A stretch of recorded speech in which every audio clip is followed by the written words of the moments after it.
안녕하세요. 정의원의 저승노아입니다. 제가 노년내과 의사죠. 오늘 제가 오전에 다른 일정이 있었는데요. 그 인터뷰에서 처음 받았던 질문이 노년내과는 무슨 과인가요? 라는 굉장히 천연덕스러운 질문이었습니다. 노년내과는 노년동에 있는 내과냐? 이런 질문을 받을 때도 있습니다. 그런 질문을 하시면 참 이렇게 많은 생각이 들게 됩니다. 그래도 제가 참 여러 가지 루트를 통해서 많은 노력을 하기도 했고요. 노년내과가 무엇인지에 대해서 100번과 1000번 사이의 설명을 아마 해본 것 같은데 지난 한 1, 2년 동안요. 아직까지도 노년내과가 뭔지에 대해서 설명을 하고 시작을 해야 되는구나 라는 생각을 하면서 앞으로도 아마 이 질문을 해오시는 기자분들도 그렇고 또 의사 선생님들도 굉장히 많을 것 같고 환자분들도 있으실 것 같고요. 저희 과에 대해서 또 오해를 하시고 오시는 분들이 너무 많으시기 때문에 오늘 이 시간에는 제가 노년내과가 우선 어떤 일을 하고 어떤 역사를 통해서 어떻게 발전해왔고 지금은 선진국에서 어떻게 자리하고 있는지에 대해서 말씀을 드려보겠습니다.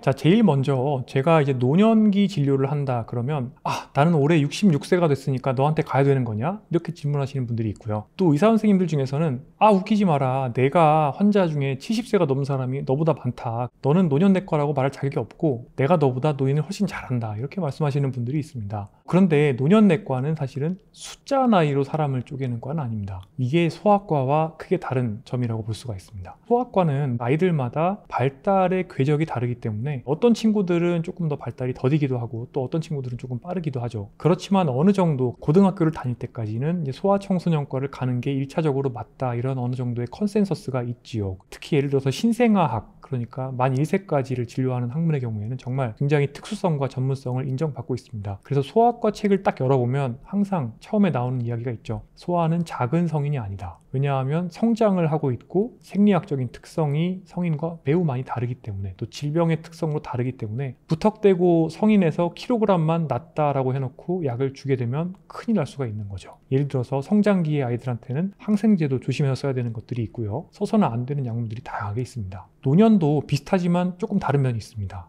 노년의 경우에는 일단 노인의학이 관심을 가지는 것은 숫자 나이가 아니라 생물학적, 기능적 연령 또는 진짜 나이가 됩니다. 진짜 몸의 나이를 보는 것이죠. 그래서 어떤 분들은 70대 중반이 되셔도 젊은 성인과 다르지 않은 컨디션을 가지고 계십니다. 반면에 어떤 분들은 정말 60대 초중반이 되셔도 완연한 노년의 의학적인 특성을 가지고 계신 분들도 있죠. 그래서 노쇠에 대해서 이해를 하고 내재 역량에 대해서 이해를 하시면 결국에 어느 정도 이상 내가 노쇠 상태가 되었고 통상적으로는 이제 제가 72세에서 3세 정도가 되면 광범위한 의미에서 이제 노인의 어떤 겉모습을 가지게 된다 말씀을 드렸었는데요. 이 정도부터가 사실은 이제 영국 연방계통의 노인의학 클리닉을 외래에서 도움을 받으실 수가 있는 가장 하한선이라고 보시면 되겠습니다. 여기서 조금 더 타이트하게 기준을 잡아보면 임상노쇠척도 5점 정도가 돼서 혼자서 외출하는 게 어렵고 치매약도 조금 드시고 계시고 또 신체 기능, 인지 기능 다 떨어지셔서 결국에는 돌봄을 누군가가 도와주셔야 되는 그런 정도가 되시면 이제 영연방 계통에서는 거의 이제 노인의학 클리닉에 한 번 정도는 가보셔야 되는 분들이 됩니다. 물론 우리나라에서 이렇게 할 수는 없습니다. 왜냐하면 아직까지 우리나라에서는 노인의학이라는 분야를 국가가 공인하지 않고 있고 그러다 보니까 노인의학 진료를 하기 위한 어떤 수가 체계도 미비하고 실제 노인의학 클리닉을 열고 있는 가정의학과나 내과 선생님들이 굉장히 적은 것이죠. 그러다 보니까 아직까지 우리나라에서는 제가 말씀드린 기준대로는 따라하시기가 어렵지만요. 어쨌든 숫자 나이가 아니라 기능적인 연령, 즉 생물학적으로 노화가 된 정도와 나의 고장이 난 정도 그리고 내 질병 상황의 복잡성 이런 것들을 고려하셔야 된다는 겁니다. 자, 그러면 노년은 뭐가 다르냐 궁금하실 겁니다. 노년은 첫 번째로 병이 많습니다. 고장이 많아지다 보니까 가지고 계신 지병들의 개수가 많고요. 따라서 드시는 약도 많아요. 병과 약이 겹쳐지면서 노인증후군이라는 특수한 현상을 만들게 됩니다. 이 노인증후군이 조금 말이 어렵기 때문에 혼란스러워하는 분들이 많으세요.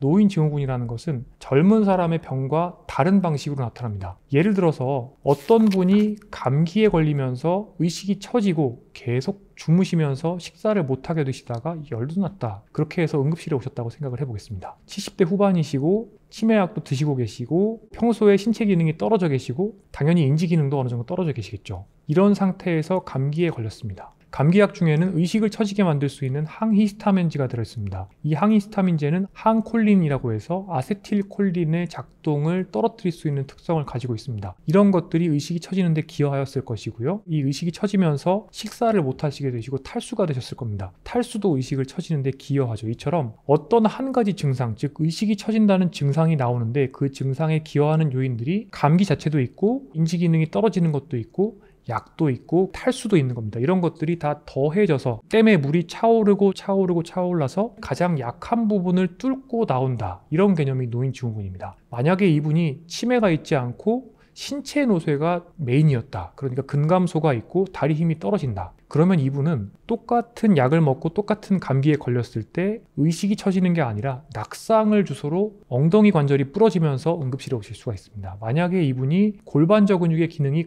극도로 나쁘고 또 방광의 기능도 나쁘고 전립선도 안 좋으셔서 소변을 평소에 제대로 못 보시는 분이었다고 하면 항콜린 부작용이 있는 약을 드셨을 때 이분은 소변이 더 이상 나오지 않는 요폐라는 증상으로 응급실에 오셔서 소변줄을 꽂아야 될 수 있습니다. 그래서 성인의학에서의 진단과 치료는 오컴의 면도날이라는 것을 우리가 사용합니다. 이것은 무엇이냐면 절약의 원칙이라고도 하는데, 예를 들어서 젊은 성인이 응급실에 왔습니다. 열도 나고 의식도 처지고 머리가 아프고 목이 뻣뻣합니다. 그러면 이분은 이 4가지 증상에 대해서 우리가 뇌수막염일 가능성이 높겠구나 라고 생각을 하고 이분의 증상의 조합을 가장 잘 설명할 수 있는 한 가지 질환을 꼽습니다. 이런 식으로 진단을 해서 그 진단의 결과에 대해서 치료를 하는 것이 성인의 의학입니다. 하지만 노년기에 특히 노쇠가 있는 분들은 기능적인 문제가 생기기 때문에 예를 들어서 의식이 처진다는 증상으로 응급실에 오시더라도 그 증상의 원인이 되는 것들이 굉장히 다양한 조합일 수 있다는 것이죠. 이렇게 해서 나타날 수 있는 증상들을 노인증후군이라고 합니다. 노쇠,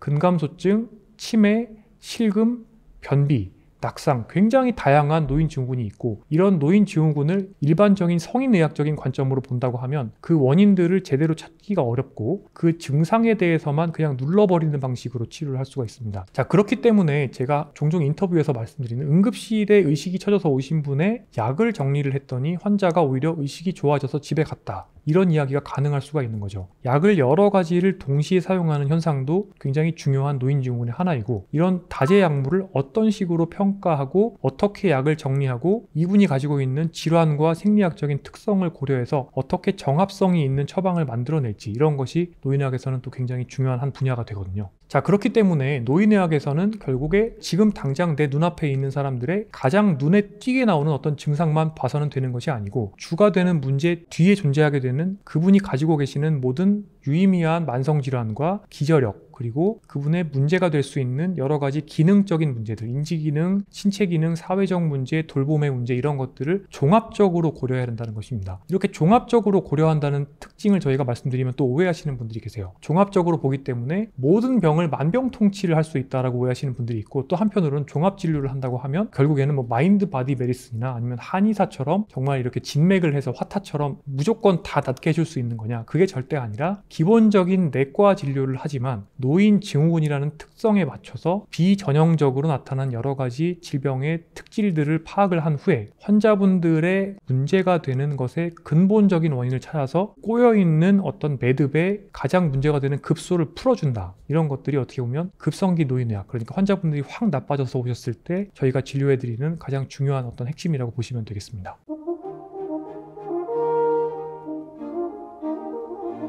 자, 그런데 많은 분들께서 저한테 우리나라에 어차피 노인의학이라는 거 없는데 이런 거 전 세계에서 어디에도 없는 건데 왜 쓸데없는 이상한 분야를 하겠다고 하는 거냐, 또 이렇게 질문을 주십니다. 그래서 사실은 노인들, 나한테 오시는 분들 아무 문제 없다 이렇게 하시는 또 노 교수님들도 계십니다. 사실 그렇게 가장 좀 강하게 저한테 말씀하시는 몇 분들의 차트를 보게 되면 안타깝게도 이분들께서 정말 노인의학적 지식을 가지고 환자 맞춤형으로 처방을 하고 있냐, 그렇지는 않습니다. 예를 들어서 잠재적 노인 부적절 약물을 막 그냥 무심코 처방하신다거나, 또는 그렇게 해서 실제로 문제가 되셔서 저한테 오신다거나, 이런 경험도 많이 하게 됩니다. 노인의학의 전문성이 존재하지 않는다, 또는 다른 나라에서도 없는데 무슨 소리냐, 이렇게 하시는 분들이 있지만 또 그렇지 않다는 것을 제가 말씀을 드려보겠습니다. 사실 노인의학이라는 것의 역사는 100년이 넘었습니다. 1900년대 초반 미국에 계시는 의사 이그나츠 레오 네셔라는 분께서 쥐에리아트릭스, 그러니까 노인의학이라는 용어를 만들어내게 됩니다. 쥐에리라는 게 노인, 죄론톨로지 할 때의 그 노인이고요. 이아트릭스라는 게 그 이아트로가 병원성이라는 뜻이거든요. 그래서 노년의 질병을 보는 과다라고 했고요. 당시 의학계에서는 노화를 단순히 그냥 쇠퇴의 과정으로만 생각을 했습니다. 기능이 떨어지거나 말씀드린 노인 증후군이 나타나게 되면 그냥 방치를 했죠. 하지만 이제 내셔 선생님은 이 노화를 유의미한 생리학적인 과정으로 봤고, 노인병이라는 게 가지고 오는 젊은 사람들과 다른 특성이 있기 때문에 좀 별도의 의학적인 접근이 필요하다라고 강조를 했고요. 또 하나가 어르신들은 사회적, 경제적, 기능적인 상황도 고려할 필요가 있다. 지금은 너무 당연한 거지만 굉장히 그런 새로운 발상을 하셨습니다. 그래서 1914년에 처음으로 노년의 질환이라는 죄리아트릭스의 교과서가 나오게 됩니다. 하지만 사실 미국보다는 노인의학이 처음 진료 분야로서 꽃피운 곳은 영국입니다. 영국의 의사 마조리 워레는 최초로 노인의학적인 환자 관리 시스템을 도입합니다. 당시에는 사실 어르신들이 기능이 떨어지고 또 병이 나면 그냥 병원에 눕혀놓고 돌아가실 때까지 보는 것이 관리였습니다. 제가 의과대학을 다닐 때만 해도 우리나라에서도 전혀 어떤 노년에 대한 또는 노인 증후군에 대한 개념이 없는 곳이 많았기 때문에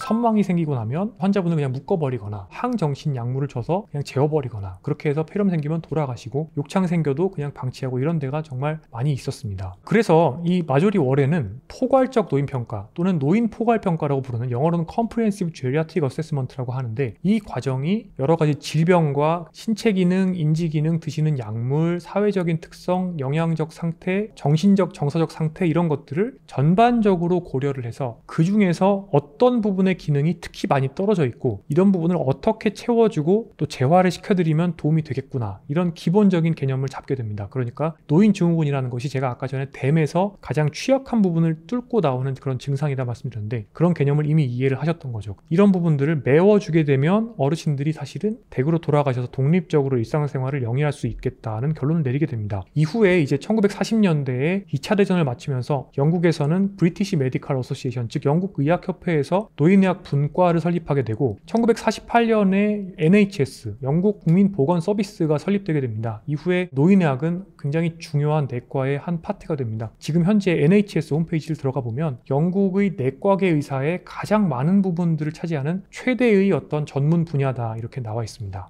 그 이후에 사실은 영국에서 이렇게 처음 꽃을 피웠기 때문에 이 영연방 국가에서 굉장히 빠르게 확산되게 됩니다. 1960년대에 호주에서 노인의학회가 설립되게 되고, 사실 호주는 2000년대 이후에 굉장히 빠르게 노인의학이 발달해서 현재는 전 세계 최고 수준의 노인의학 시스템을 갖추고 있고요. 의료와 돌봄을 최대한 효율적으로 통합하고 있습니다. 1980년대 초반에는 캐나다에 또 노인의학이 설립되게 됩니다. 미국에서는 1970년대에 의과대학에서 노인의학을 필수 과목으로 지정하였고요. WHO 세계보건기구에서도 1978년도에 이미 전 세계에서 노인 건강은 굉장히 중요한 공중보건의 주요 과제다라고 인식을 하였습니다. 이후에 이제 1990년대 전 세계적으로 선진국 위주로 고령화 사회에 진입하게 되면서 노인의학의 연구가 획기적으로 발전하게 됩니다. 2000년대 초반에는 이 노쇠의 개념이 어느 정도 확고하게 정립이 되게 되고, 노쇠에 대한 평가를 하고 취약성을 중지해야 된다, 그리고 지역사회와 병원에서 어떤 식으로 진료를 해야 되는지에 대한 자세한 프로토콜과 스탠다드 매뉴얼들이 나오기 시작합니다. 2010년대가 되면 WHO에서 ICOP 이라고 해서 ICOPE, Integrated Care for Older People이라는 어르신들을 어떻게 통합적으로 잘 돌볼 것인가 라는 개념을 만들게 되고, 내재 역량이라는 개념을 만들어서 기존에는 frailty, 그러니까 고장을 우리가 주로 바라봤다면 이 ICOP에서는 내재 역량, 살아있는 기능을 어떻게 하면 증진하고 나의 생애 마지막 기간까지 이 내재 역량을 개선하면서 동시에 내재 역량이 떨어져 있는 부분들은 어떻게 환경적인 요인들을, 예를 들어서 내가 시력이 떨어진다고 하면 돋보기를 쓸 수가 있고, 청력이 떨어진다고 하면 보청기를 쓸 수 있는 것처럼, 또 신체 기능이 떨어진다고 하면 보행기를 쓴다거나 지팡이를 쓸 수 있는 것처럼, 이렇게 환경적인 도움을 통해서 어떤 식으로 내재 역량이 떨어진 분들도 지역사회에서 원래 본인들이 살던 장소에서 삶의 질을 유지하면서 살아가실 수 있을지에 대한 고민들을 하게 됩니다. 자, 그래서 선진국에서는 이 노인의학이 1차 진료, 그러니까 주치 선생님의 개념을 함께 탑재를 하고, 어르신 환자분들이 당연히 병의 개수가 많고 약의 개수도 많고 또 고장나 있는 데가 많기 때문에 이런 것들을 통합적으로 관리를 이야기를 할 뿐만 아니라 제가 말씀드렸던 노인증후군의 근본 원인을 잘 찾아서 노인증후군이 결국에는 노쇠 그리고 돌봄력으로 발전하지 않도록 노쇠를 예방하고 돌봄을 예방하는 노력들을 함께 하고 있고요. 이런 것들을 지역사회에 있는 다양한 복지자원과 다양한 전문가들과 함께 접점을 이루어서 돌봄을 예방하면서 실제로 신체 기능과 인지 기능, 사회 기능을 유지하기 위한 그런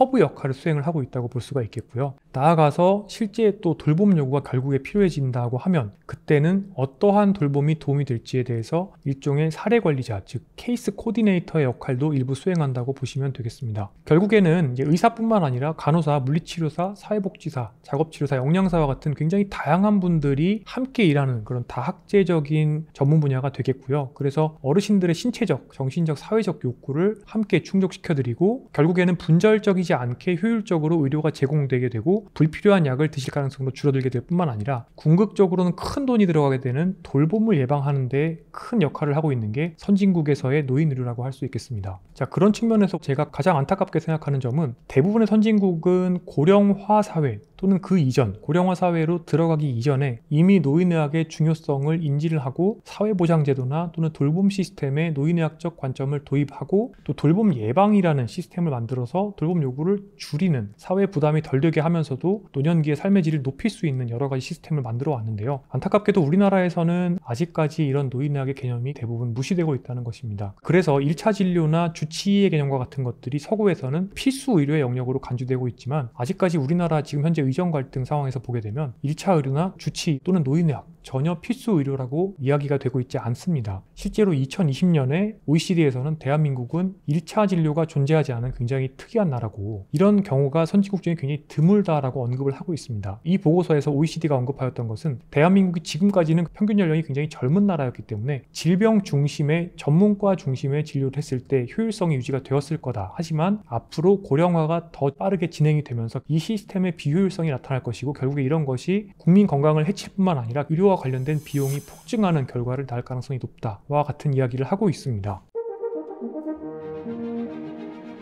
자, 그래서 제가 지금까지 이제 노인의학이 어떤 개념을 가지고 또 선진국에서는 어떤 역사를 가지고 노인의 돌봄과 건강을 아우르는 그런 역할을 하게 되었는지 설명을 드렸는데요. 저희가 실제 진료 현장에서 환자분 사례를 말씀을 드리면서 또 이 영상을 마무리할까 합니다. 환자분은 근육이 빠진다, 그리고 체중이 빠진다고 해서 저한테 오셨습니다. 대개 이제 근감소가 생긴다 그럼 먼저 이제 단백질을 조금 드셔보시고요. 또 근력 운동을 권고를 받으십니다. 물론 이렇게 단백질 드시고 근력 운동을 해서 그냥 좋아지시는 분들도 있습니다. 이런 것들은 1차성 근감소증이라고 해서 정말 단순 노화에 의해서 근육의 기능과 근육의 양이 줄어들게 된 것을 의미를 하죠. 하지만 근감소증은 정확히 노인증후군의 하나입니다. 이 근감소증은 정말 다양한 요인들이 어우러지고 또 맞물려서 생긴 악순환의 결과라고 볼 수 있습니다. 이렇게 근육이 빠지는 경우 중에 저희가 명확하게 진단할 수 있는 것이 우울증에 의한 식욕 저하가 있습니다. 노년기의 우울증은 젊은 분들과는 조금 다르게 나오는 경우가 많이 있습니다. 예를 들어서 수면장애가 생긴다거나 아니면 소화가 안 된다거나 여기저기가 아프다거나 단순히 식욕이 떨어지거나 이런 신체화와 관련된 증상으로 나오는 경우가 많이 있죠.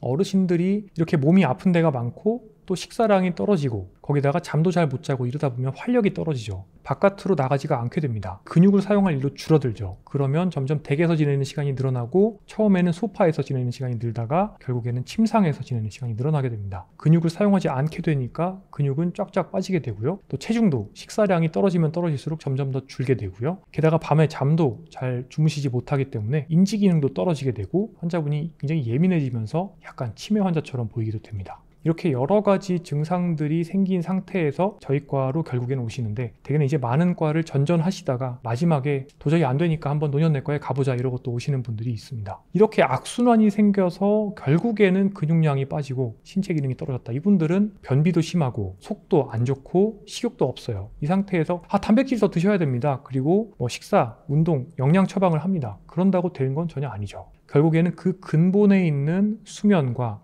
우울과 활력과 그 뒤에 또 숨어 있을 수 있는 여러 가지 내과적인 질환들 이런 것들을 동시에 평가를 해야 되거든요. 그래서 내과적인 의학적인 문제를 평가를 하고 두 번째로는 신경과 정신, 그러니까 인지기능과 우울, 수면과 관련된 문제를 평가를 하고요. 세 번째로는 영양 상태, 네 번째로는 신체 활동, 그다음 다섯 번째로 동반되었을 가능성이 높은 골다공증이라든지 또는 시청각 기능의 저하라든지 낙상 위험도라든지 돌봄 요구라든지 이런 것까지 평가를 해주고요. 그 중에서 가장 취약해져 있으면서 악순환의 고리를 만들고 있는 급소를 주로 타겟을 해서 치료를 시작하게 됩니다. 물론 그 급소만 치료를 하는 것이 아니라 전반적인 영역을 다 아울러야 되는 것이죠. 이렇게 해서 그 급소가 제대로 풀어지게 되면 사실은 선순환이 만들어질 수가 있습니다. 수면이 좋아지고 서서히 우울감과 활력이 좋아지면서 식사가 늘어나고 그러면서 한 달에 1kg 또는 최대 1.5kg 이렇게까지도 체중이 회복되기 시작하는 것이죠. 그러다 보면 활력이 나고 인지기능도 좋아지고 점차 일상생활을 찾을 수도 있는 겁니다. 물론 제가 굉장히 잘 된 사례를 말씀드렸고 제가 도움이 못 되는 사례들도 많이 있습니다. 그렇기 때문에 모든 경우에 이렇게 저희들이 답을 찾을 수 있다는 것은 아니지만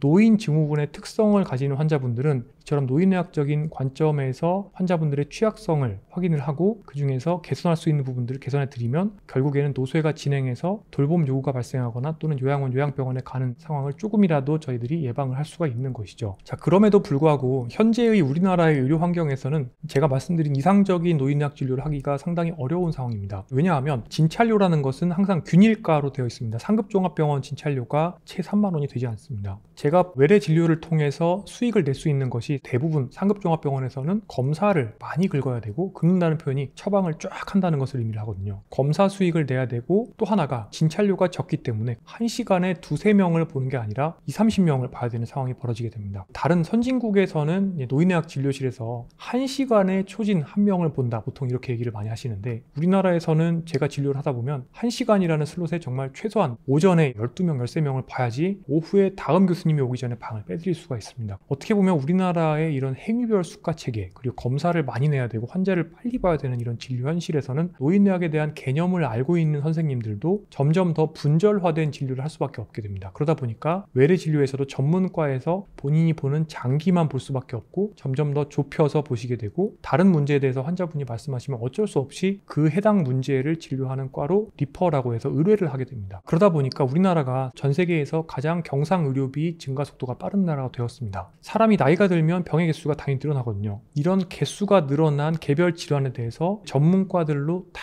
개별 진료를 하게 만들 수밖에 없는 것이 현재 우리나라의 의료 상황이라고 보시면 되겠고 안타깝게도 아직까지 또 노인의학 개념이 정립이 되지 않고 주치의라든지 통합진료, 단골진료 이런 것들에 대한 개념이 굉장히 미비하다 보니까 노인의학적인 컨셉으로 진료를 하시다가도 많은 선생님들께서 단념을 하시는 경우가 많고 저 같은 경우에도 사실 너무 많은 적자를 내고 있기 때문에 병원에서의 또 그런 후원의 압박 같은 것도 있고 게다가 또 환자를 너무 많이 봐야 되는 현실적인 상황도 있다 보니까 이상적으로 제가 해야만 하는 그런 노인의학 진료를 점점 더 하기가 어려워지고 있음을 느끼게 됩니다. 제가 오늘은 이제 노인의학의 특징에 대해서 말씀을 드렸고 이런 것들이 왜 우리나라에서 확산되기 어려운지까지도 말씀을 드렸는데요. 여러분들께서 결국에는 이러한 노인의학 서비스를 누릴 수 있는 권리가 있습니다. 그래서 많은 분들께서 노인의학이 어떤 특징을 가지고 있고 왜 다른 나라에는 다 있는 건데 우리나라에만 대체 없어야 되는지에 대해서 많은 분들이 의심을 또 하시고 의문을 가지게 되시면 이제 그때는 결국에 우리나라도 조금씩 의료 시스템이 바뀌면서 조금 더 환자 중심 그리고 포괄적이고 또 통합적인 그러면서 예방적인 그런 진료를 할 수 있지 않을까 이렇게 생각을 할 수 있겠습니다.